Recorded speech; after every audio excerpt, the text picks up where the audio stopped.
Child, let's read it all. She said, yesterday I received a tip from someone who allegedly worked on the set of It Ends With Us. Lately, everyone is bashing Blake Lively, but apparently the true villain in this saga is dun, dun, dun, Ryan Reynolds. Well, we all knew that queen was a damn problem.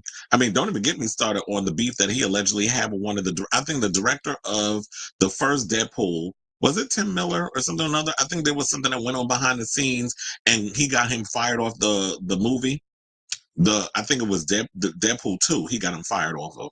They said this person is alleging that everything started when Ryan Reynolds decided to excuse me, stroll onto the movie set one day and review the dailies. This is an industry term for all the footage that, well, child, I mean, I was gonna say, who don't know that? Of course I know it, but yeah, dailies is basically if you film some stuff throughout the day, he wants to look over it. Number one, sir, you're not the director, the producer, the writer, all the other stuff on this film. I don't know why your ass need to be on set to be looking over what the dailies are.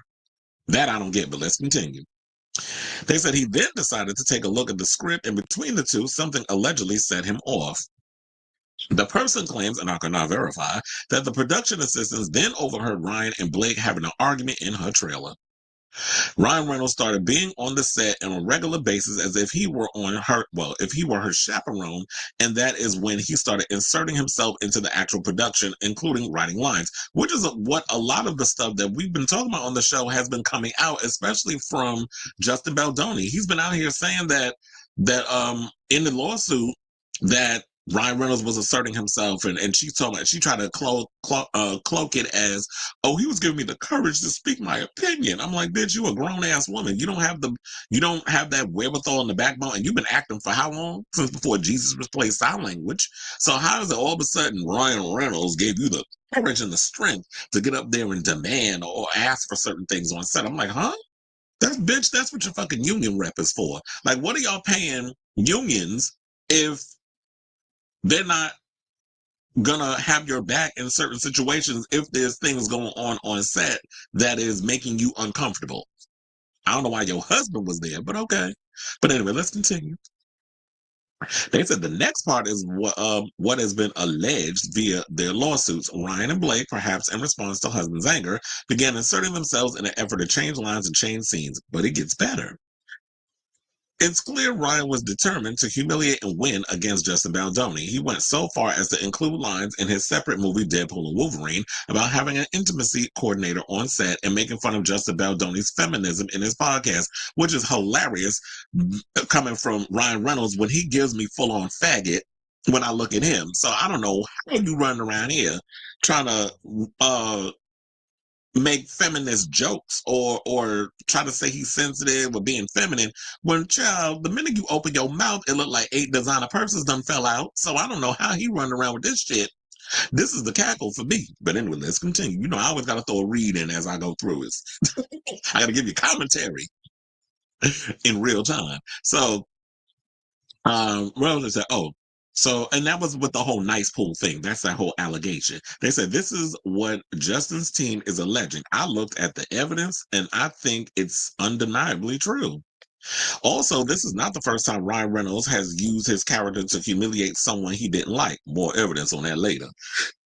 But Ryan then allegedly presented an ultimatum to WME, the biggest talent agency in Hollywood, whose client roster include everyone from Taylor Swift to Justin Baldoni. They said, it's us or it's him, paraphrasing Ryan's alleged ultimatum to WME. And then it said, so it was him, Blake Lively, and oh, did we mention our bestie is Taylor Swift sort of situation, allegedly. The source for this is a different source that would definitely know. I would imagine having Taylor Swift as your best friend and godmother to your children, perhaps in these sort of situations. Here's what happened next. So then they pull up, well, damn. So they said, guilty until proven innocent. Justin Baldoni dropped by WME. And you know what? Let me pull this up so y'all can actually see what I'm looking at. Wait, no, not that. This is like a full-on slide chair. Slide, slippity slide. Damn, how did I all of a sudden, I'm like, did I all of a sudden forget how to show y'all what I'm looking at? Okay, so there it is. Let me take this out. So yeah, that was one of the things. Joseph Baldoni dropped by WME in wake of Blake Lively's sexual harassment allegations. That's and this is like all of this stuff is coming up, and then that's when she put guilty until proven innocent, which seems to be the ongoing theme in a lot of situations, whether it's politics, whether it's Hollywood, whether it's whatever. It always seems to be that. And then they say, looks like Khaleesi's Dragons won until what Ryan Reynolds did not apparently account for was someone bigger or perhaps maybe just richer than Taylor Swift who got unfairly dragged by his jealous bender. Wayfair Studios had effectively been instantly blackballed, persona non grata in Hollywood instantly, and truly they had done nothing wrong, just cast a woman in one of their movies with an allegedly very jealous husband. My source says that Justin Baldoni is legitimately a good guy who truly wanted to do this project, but he cares deeply about women's issues. Wayfair Studios was meant to be a feel-good family movie studio. Wayfair Studios is backed by Steven Sarowitz, a super liberal billionaire who is at the point of his life when he just wants to do good. I'm sure he donates to a ton of causes that I hate, but whatever. That's not the point of the story. And you want to know, so I got to give her accolades for that. It's like you know, usually when it comes to Kunda's Owen, she make my damn teeth itch. But with some of the bullshit she likes to say on her show or whenever I don't watch her show, but I watch other pundits, like progressive pundits, who will pull up some of the stuff she says every now and again when they want to call her out on her damn buffoonery, going up against her own damn people or sometimes the LGBTQs. But in this situation, I like the fact that he was like, I'm sure he probably donated to a ton of causes that I hate, but whatever, not point of the story. So it was like, yeah, she had to throw that dagger up in there. But it's like, yeah, that's not the point. But let's get to it. And you know what? On the other hand, I actually like the idea that we have a super liberal billionaire, because what we're dealing with in this current climate of oligarchs and robber barons and these other people who are beholden to, Emperor Palpatine, who's already on his third day of just or fourth day of just turning this country into a pile of shit. When we're in this situation, I like the fact that we actually have someone in here who's got billions of dollars who's like, at the end of the day, he's done a lot. Now he just wants to do good with his money instead of hoarding. Because guess what? When y'all died, you can't be buried with them billions. So I like that part. Now let's continue. They said, how much money we talking? Now, the city's newest billionaire doesn't plan to die. Something I'm just talking about that eventually y'all can be die. You can't be buried with your money. And then this post come up. So they said Paylocity founder Steve Sarowitz and his wife Jessica plan to give $1 billion to charity during their lifetimes and shutter the family foundation when they die. Look at y'all doing good deeds. So it goes to show that, not all billionaires are evil. Just Elon Musk, Zuckerberg, Jeff Bezos, and all the other morons that decide to line themselves up and be grifters for you know who. When y'all could be taking them billions that y'all have and y'all can cure homelessness and world hunger. Well, not even world hunger. We ain't got to worry about the world. We need to worry about the fact that we got starving motherfuckers in America at this point before we can start outsourcing that money to other people. But so then, anyway, let's continue. So they said, same, Steve, can't wait to casually give away $1 billion before I die, too. That's the goal. So they said, anyways, Wayfair Do Good Studios being blacklisted because Ryan Reynolds is acting fake and gay likely didn't sit with him. Here's what I think likely happened. In my opinion, Ryan Reynolds is grossly insecure. Yes, he is, because welcome to Hollywood, a lot of those actors in there are immensely insecure. So that's not news, but he's giving me very that. And that was kind of like what I was picking up throughout this campaign well, no, not campaign, but this whole drama surrounding this case, that it just sounds like it's a jealous ass husband. And she's putting up with it. But then again, you know what? With her being such a see you next Tuesday, according to a lot of things that was going allegedly from her years of being on set and being a nightmare to work with, you reap what you sow, sis, because you call that energy into your own situation. So they said this in part motivated by the fact that he dates and married women that are at least over a decade younger than him. How many times has Ryan Reynolds? Wait, didn't he date Scarlett Johansson at one point? She said, correction, almost a decade. He met, oh, yeah, so he did. I was like, I could have sworn that he dated her. But anyway, they said he met Scarlett when she was just 20. He was 28. Then they got married and then divorced. She came very close to saying that it didn't work out because of, well, his jealousy. And I'm glad that she moved on to Colin Jost because, one, he's way funnier than Ryan Reynolds. Ryan Reynolds tries too damn hard. And he irritates me at times. It's like, yeah, you were born to play Deadpool, but outside of that, your acting has always been subpar. Unless you was doing like what was it, Van Wilder, one of those movies that he did. So then they said, talking to Cosmo, ScarJo, without naming any names, said the logistics of being with another actor are challenging. There has to be a real understanding of how you share your time, especially when two people careers are going at the same rate. Or even if one person is more successful than the other, that also proves challenging. There may be a competitive thing. That's all the explanation you're ever going to get from ScarJo on this one. But since she's currently with an art dealer, well, she's not dating the art dealer. Now she's with Colin Jost, like I said, from SNL. They said, and they have children together. We assume she's not talking about her current relationship and most likely about the 3 years she spent married to Reynolds, who is, as you may know, an actor. So there's that evidence. Come on with the receipts, Kundis.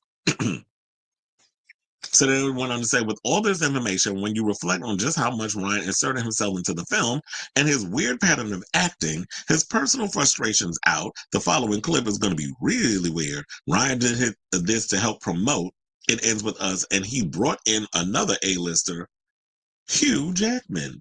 Now imagine being but Justin Baldoni in the midst of all the drama that we now know was happening behind the scenes. Blake's husband then decides to create a funny skit with another one of his A-list buddies to promote your film. As I said, this was about humiliation. Ryan Reynolds has been accused of this sort of, shall we call it, character abuse in the past. In other words, he pretends he's acting, but he's not really acting at all.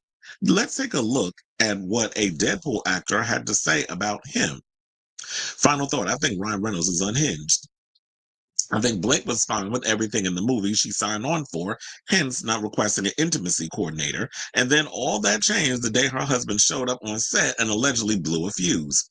Ryan maybe sensed real chemistry between them on camera when he reviewed the dailies, and he felt insecure because, well, Ryan Reynolds himself tends to fall in love on set. It's how he met, but well, that's usually what it is with acting. And quiet as it's kept, let's also not bring up, or shall we, bring up Blake's history.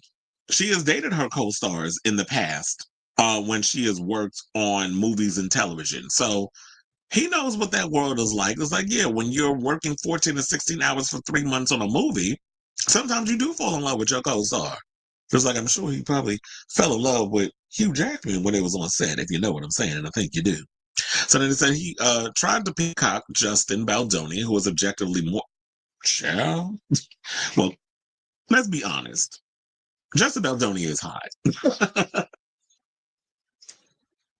It's the dark curly hair, the tallness. He's got that a little body hair, the chiseled good looks. I can totally understand why Ryan Reynolds' dorky looking ass would be insecure. So then they said that where am I? Oh.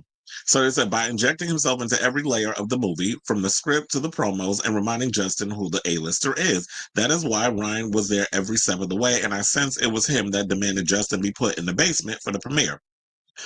Blake, in my view, was not discomforted by Justin, but by her husband, and she had to pretend to see things his way.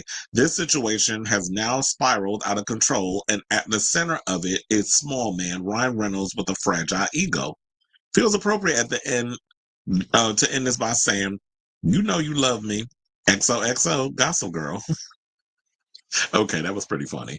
So it's like not the Gossip Girl read, but that was a cackle. So yeah, that's basically the tea that we got on that situation, and I'm cackling because I'm like, girl, this is what you putting away. And to me, it's like, oh look, if your husband is this type of person that wants to control every aspect of your life and is so immensely insecure that you're not happy, then ma'am, you need to divorce him. But I feel like in this point, because this legal case has gotten so big, I really don't see Blake Lively trying to slither herself out of that situation. I think she's just gonna stay with his ass and be just as miserable for the rest of her damn life because they got all them damn children. She just had a baby not too long ago. So I think while she was busy breastfeeding while she was filming this movie. So she just had a baby and she's got all these kids with him. And now Ryan Reynolds running around being insecure. But sir, you need to figure all that mess out. But whether or not that was true, and for some reason, based over the tea that she had and she was putting in her stories, I kind of believe it. But then again, you already know the way I've been talking about this case on this show, I have basically been pretty much Team Justin on this. I think maybe we were so blinded by the overall misogyny of it all because some people were saying like, oh well, y'all just going after we should believe women, believe women, believe women. But if in that case, it's a believe woman type of situation, she's pulling all this stuff because her husband was the one that was pulling the strings behind the scenes, then that is a problem. That he's been out here making his wife the mascot for all the bullshit when the whole time it was him that was feeling a way about this whole situation. And if that's it, that's how Ryan Reynolds is gonna be running around and acting, then sir, maybe you need to just not have Blake making movies no more. But if you thinking you're gonna be able to control her and tell her that she can no longer be an artist because you have a jealous streak and you're a deeply insecure man baby, then I don't know how long this marriage is gonna last. So I say, well, let's say, what y'all think of this story that I had to come out? This wasn't part of the docket, but I just had to. I was like, ooh, I feel like now that it was brought up, I was like, I want to inform y'all on the latest tea that's being spilled that I had some access to. So whatever your thoughts are, let me know in the comments down below.